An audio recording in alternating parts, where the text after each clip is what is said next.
If you've been online in the past week or so, you've probably come across a very disgusting, gross, disturbing, uncomfortable, and overall horrible image, and I'm of course talking about the Sonic the Hedgehog movie poster. It has received a lot of judgment for looking somewhat disturbing, being that there's a lot of fur, the just the muscles. It has a lot of people worried for the actual movie, and to be honest, I agree. This doesn't really look like Sonic. Sonic is a corny character that comes from a corny game to begin with. What are the odds the movie will be any different? There are lots of reasons to be worried. On the other hand, a few weeks earlier, we got a new trailer for the new live-action Pokemon movie, Detective Pikachu. This, on the other hand, was for the most part met with a lot of praise. People were loving it. Even I got pretty excited. I'm of course biased, being that I love Pokemon, but still, it was a pretty great trailer. There are reasons to be worried that this could end up pretty bad, but not as many worries as there were for Sonic. What I think is funny about this is how we have gotten two wildly popular video game franchises who have both coincidentally started the promotion cycle for live-action CGI films of said characters. They're in a way operating under the same formula at the same time, and I think that's kind of fun to look at. So how is it that one of them, which has only revealed its poster, is so much more hated already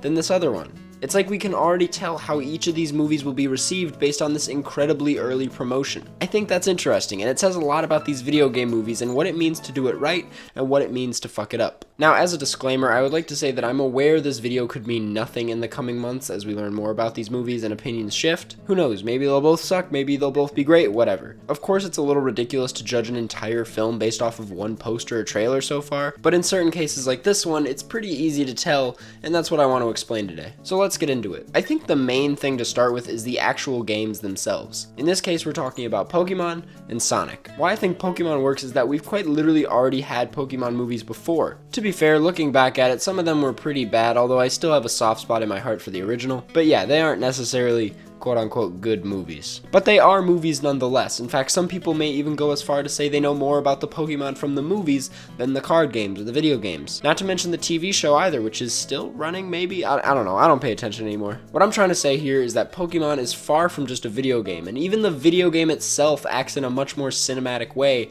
than something like Sonic. Sonic has also had both a movie and a TV show, but they weren't necessarily the same as what we're doing over here. The plots for both of these are pretty vague, as the synopsis on Google reads, "The brave blue hedgehog roams the land of darkness to save planet freedom from annihilation." Wow. They take place in the Sonic universe where a bunch of different wacky and lighthearted scenarios happen because, that's what Sonic is. This new movie, on the other hand, has to do with a sheriff, and it takes place in San Francisco for some reason, and it's just like, what? Detective Pikachu embraces what makes Pokemon so great, making it clear that the world is completely different with the addition of Pokemon, whereas all they're really doing in this other one is adding Sonic. And when that's all that's happening, it just leaves me with so many questions. A few seconds ago, I referred back to the original Sonic series, and I think it's worth bringing up again for the sake of this next point. I think a big reason the movie works is that it's a cartoon. As I mentioned earlier, Sonic is cool at times and can be taken seriously to an extent, but we're talking about a blue hedgehog. You can only get so dark with it. He's literally in the same realm of legitimacy as Mario. Well, why does it matter how cool or serious Sonic is? It matters because the character gets weird and strays further from what it actually is when transferring into live action. I guess what I'm saying is by making a live action Sonic movie, you're trying to make a goofy thing serious. For us to care about a big budget movie and for them to be at all entertaining nowadays, there has to be some sort of high stakes, and I can't see that happening with this. So why does Detective Pikachu work? Dog, Pokemon have been dark. Pokemon are like dying in these movies. It comes as no surprise to see that this movie is taking itself relatively seriously. But what makes it pretty great is that it also knows how to have fun, because literally Ryan Reynolds is voicing Pikachu. I watched this shot of Pikachu and Charizard trying to be cool, and I'm like, oh my god, I'm excited. And I look at this picture of Sonic trying to be cool, and I'm like, what the fuck? And lastly, I want to of course touch on what everyone else has been talking about, which is the design. Man, it's like a sick joke. What doesn't make sense to me is the fact that there is already a look for Sonic. Like, he has a 3D shape.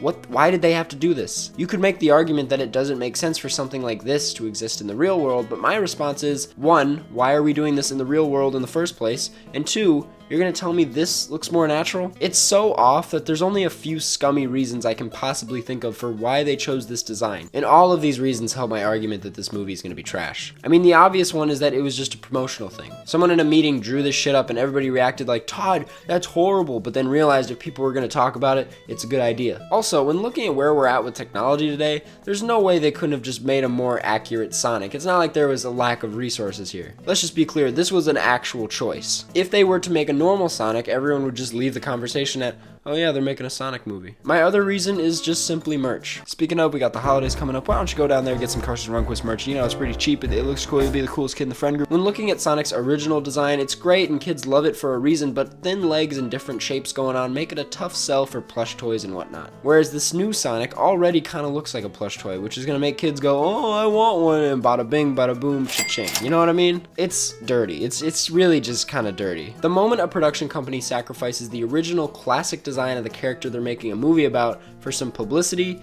is the moment you know the movie is going to be trash. I'm really not a huge Sonic fan, but I'm still pretty upset about this just because it feels like such a middle finger to the original. And nowadays it just feels like we get a lot of those. But again, maybe I'm wrong. Who knows? Maybe this whole video was a waste. Maybe Sonic the Hedgehog will be the best movie of 2019. But oh god, just look at the light.